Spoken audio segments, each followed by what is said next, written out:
This is a mech army that you're not going to be able to engage right now. Even if you put up all your bio units together, you're not just going to steamroll this army. And he still had enough units at home to make it hard for Taeja to not just counterattack and roll all over him. So excellent decision making by Taeja. But once more, guys, if you tune in later in the game, if you tune in later in the series, Taeja had an excellent start and he was ahead from the start.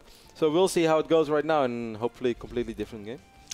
Yeah, we've got cross-spawn Whirlwind, where if there's ever a map and some positions where you probably don't want to play mech, I think this would be it. MMA is about as far away from Taeja as is humanly possible. Yeah, you have so much area to cover, Ben. It's almost impossible to put tanks and Hellions around all the map. Oops, sorry guys, we're getting slightly distracted here. I was total brain lag over here, Ben. But once more, if there's ever a map where it's hard to put tanks all around the map and just cover each and every certain area, if you're on 3 bases, it is still sort of possible. But how are you going to secure this 4th base, Ben, and how are you ever going to be able to push across the map with your army and still be able to somehow cover all 4 bases that you're currently mining off? Simply impossible. This is also why this is one of my favorite TVT maps in the business, as Marine Tank can just be extremely fun to watch, can be fun to play, and certainly when you have 2 guys like Taeja and MMA, the action is often just off the charts. And the biotank chess match that happens on Whirlwind, especially when you get cross spawns, is so fun to witness. We're seeing similar openings. Command Center first coming from MMA. Taeja's going to be going gasless 1 racks fast expand, so slightly more economical for MMA, but yeah, it doesn't really. It kind of adds up in the same thing. You might actually see Taeja going for another orbital.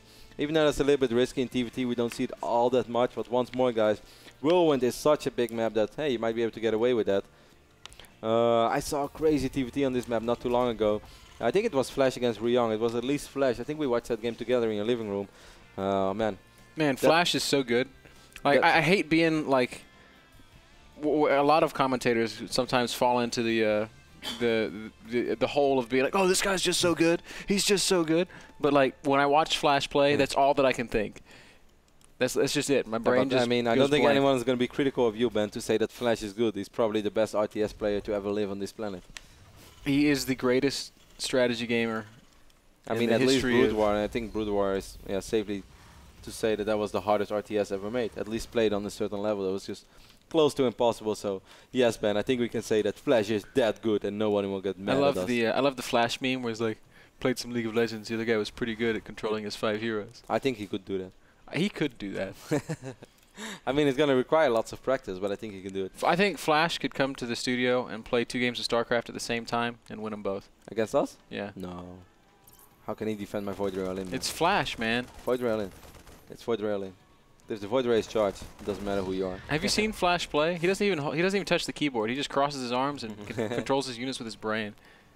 Small scout going out by Taeja on the top side of the map. He saw the command center, and he saw it morphing as well. So he should sort of know. It's like, hey, that looked a little bit quicker than mine. And as far as I know, my no-gas fast expand build is pretty quick. So I guess he knows that he's playing against command center first. Immediately drops an additional command center. Even before Ben, he drops a factory anywhere. Wow, yeah, that's very greedy, but he's going to be pretty safe for all the reasons we've already outlined. It's cross spawn, it's a huge distance. MMA's opening is not particularly aggressive, although he is getting the double gas follow up, so he's going to be running out his tech soon. Soon, but not now. Depot's going down, of course. Income tab shows us that they're very, very even in workers right now. Factory is going to be a little bit quicker for MMA, but once more, eventually Taeja should have a small economic advantage. Ooh, not a bad move. I like this. I like this a lot. This is not very different from what we're seeing Taeja do, but it is very hidden, and it does allow MMA to play a crazy, crazy mind game. And the likelihood of Taeja ever scouting this is very slim. I mean, he might scout it eventually, but even if he wants to drop Ben, it's very unlikely that he sends the medevacs all the way to the right corner side of the map to just go over here via the right side of the map to fly into the natural. It will most likely be something like, more like, okay, gather the troops up over here, put them in medevacs, and then take this area and go over to the natural. So even if this base gets scouted eventually, Ben, if he just drops all his mules there for the upcoming 5-6 minutes, it's going to be totally worth it. I wouldn't even fully saturate that base. I would say you might be able to take a refinery, you might want to put 6, 7, 8 SUVs, not more than that. But drop each and every single mule for as long as you can. 100% agree. Why commit SCVs, valuable SCVs, to this corner expansion, which you can't really defend, when instead you can just drop mules all day, every day, and you'll mine it out just as quickly. And dropping mules is a good thing. Scan goes down for MMA in the main base of Taeja. He's able to spot that additional orbital, so that really does tell him something. That's a very, very good scan.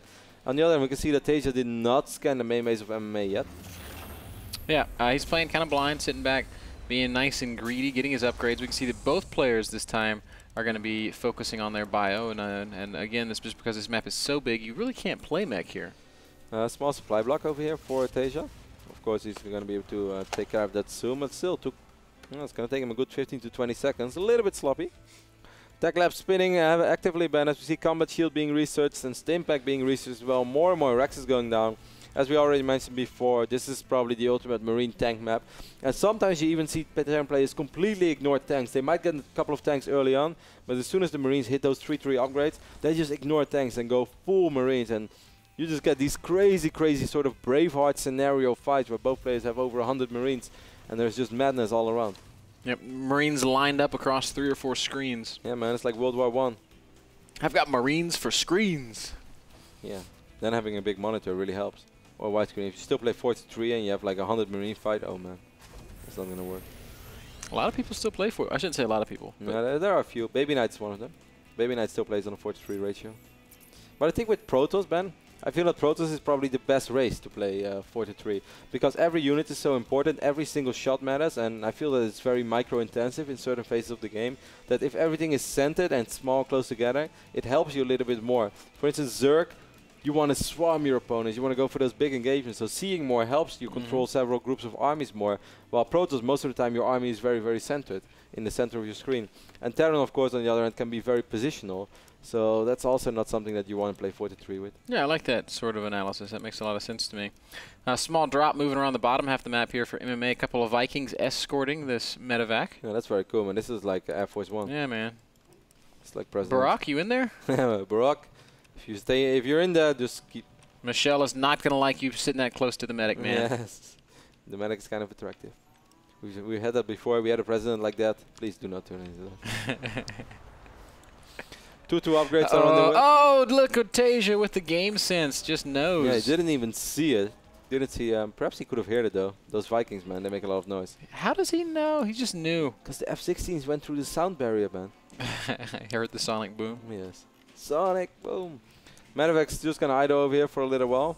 There is not a single Viking out on the map for Liquid Taeja right now. I'm a little bit surprised by that, man. Most of the time you see these guys at least take one. Viking's gonna drop a couple of Marines over here, but there are Marines in position for Taeja, so he's gonna pick them up immediately and fly away. There is nothing that MMA is gonna be able to do right now. Taeja is at no risk of taking any damage anywhere. He is ironclad at this point. So this game will continue to sort of develop. We will continue to see these guys push more towards a normal mid-game. Taeja still doesn't know that his opponent has a 3rd expansion. What he does know, Ben, is that he doesn't have one. Or at least that's what he thinks he does know. So he has a Marine over here in position, and that might actually make him wonder. It's like, should I be like super defensive right now? Should I really set myself up? Am I that far ahead economically? Well, of course, the opposite is true, guys. They are very, very even. 71 SCVs for Taeja, 70 for MMA. Couldn't really be more even than this. What I do want to mention, man, is that I think MMA forgot his 2nd armor upgrade a little while. It's a good 60 seconds slower than his attack. And Taeja, on the other hand, is much quicker with his upgrades. This actually could be trouble. This could spell trouble. Absolutely. The big upgrade fights are incredibly important. Finally, MMA does land an expansion at his natural 3rd. Taeja must think, like, okay, if it's that much later, why are you not trying to make anything happen? Why did you not seriously try to drop me? Yes, you were active with that medevac on the south side of the map, but there was no commitment there, and you were actually very precious with your units.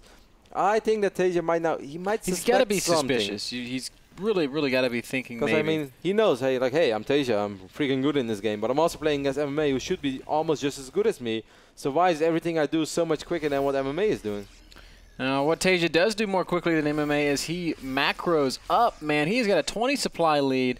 As you already pointed out, his upgrades are substantially ahead of MMA's. If Taeja fights right now, he might be able to just straight up win the game. Yeah, he's up 26 Marines, but of course it's going to be hard to get into those tank lines. Good sensor tower by MMA. I love it. So important on maps like Whirlwind. I do not understand why you would not ever get this. Yeah. There's just no reason.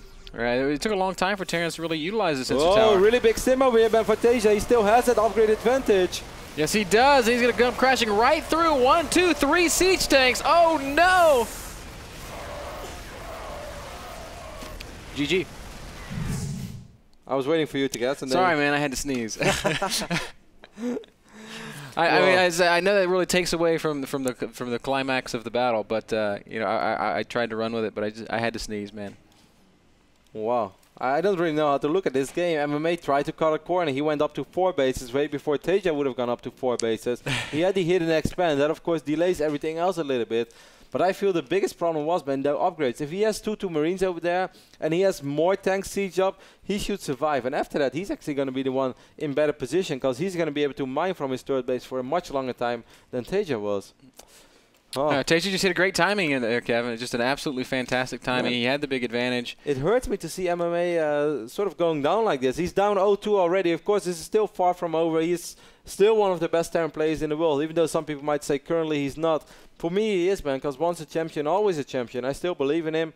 I hope that he's at least going to make it a closer series, but right now, it's liquid domination all over again as Taeja is up 2-0 over MMA. Yep. Stamps.com was a sponsor of that last game. NASL.TV/P/stamps for a special offer on some postage. Check them out today. We're going to take a short break. We'll be right back. Don't go anywhere. Game 3 is after this.